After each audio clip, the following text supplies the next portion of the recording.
Shalom jemaat yang dikasihi Tuhan, damai sejahtera Allah penuhi hati kita semua.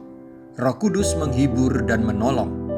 Firman Tuhan hari ini diambil dari Yohanes 14 ayat 18 dan 26, demikian firman Allah. Aku tidak akan meninggalkan kamu sebagai yatim piatu, aku datang kembali kepadamu.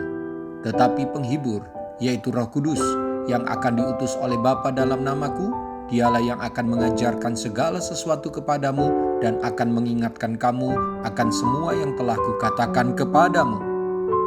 Menjelang Tuhan Yesus disalibkan, Tuhan Yesus mengatakan, Aku tidak akan meninggalkan kamu sebagai yatim piatu, aku datang kembali kepadamu, dan penghibur akan diutus Bapa kepadamu.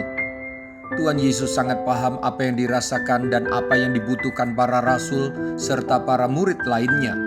Mereka akan merasa sendiri bagaikan anak ditinggal ibu bapanya sehingga menjadi yatim piatu.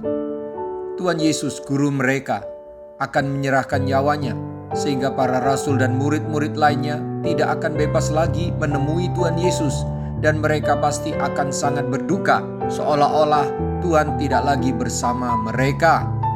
Puji Tuhan, para rasul dan para murid termasuk kita juga tidak akan ditinggalkan sebagai yatim piatu di dunia yang jahat dan penuh persoalan ini, sebab akan datang Roh Kudus yang disebut penghibur dan penolong. Setiap orang percaya, kita semua punya penghibur dan penolong.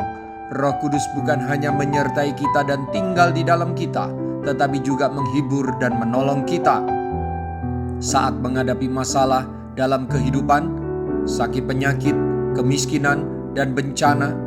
Orang Kristen tidak perlu merasa sendiri, tidak perlu merasa tidak ada yang memperhatikan, tidak perlu merasa kesepian, tidak perlu merasa tidak diperdulikan, sebab penghibur dan penolong yaitu Roh Kudus diam di dalam kita. Jangan harapkan manusia bisa mengerti kita, bisa menghibur kita. Percayalah bahwa Roh Kuduslah yang akan selalu menghibur dan menolong kita. Firman Allah dalam 2 Korintus 1 ayat 3 dan seterusnya mengatakan, Allah adalah sumber segala penghiburan yang melimpah. Haleluya.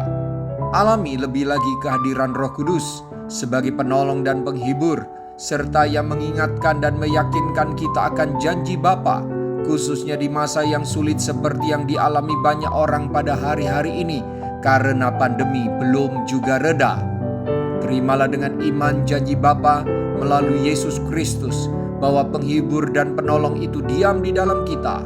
Bergaulah dengan penghibur dan penolongmu. Mari kita berdoa. Tuhan Yesus, terima kasih hari ini saya diteguhkan. Walau keadaan tidak selalu mendatangkan sukacita, tetapi penghiburan dan pertolongan darimu tidak akan pernah habis. Roh Kudus, hiburlah dan tolonglah saya selalu di sepanjang jalan kehidupan saya. Saya percaya kehadiranmu. Saya rasakan dan alami selalu penghiburan dan pertolonganmu, khususnya di saat-saat persoalan hidup menghimpit saya, di saat ujian iman dan cobaan datang. Ingatkan saya pada janji Bapa dan kebenaran firman yang telah diajarkan kepada saya. Kiranya saya dan keluarga selalu kuat karena Engkau membimbing. Pakai saya juga ya Bapa, agar saya juga bisa menghibur orang lain dan menjadi berkat. Terima kasih ya Tuhan. Dalam nama Tuhan Yesus, haleluya, amin. Sampai jumpa besok dengan suara gembala, firman Allah yang hidup. Tuhan Yesus memberkati.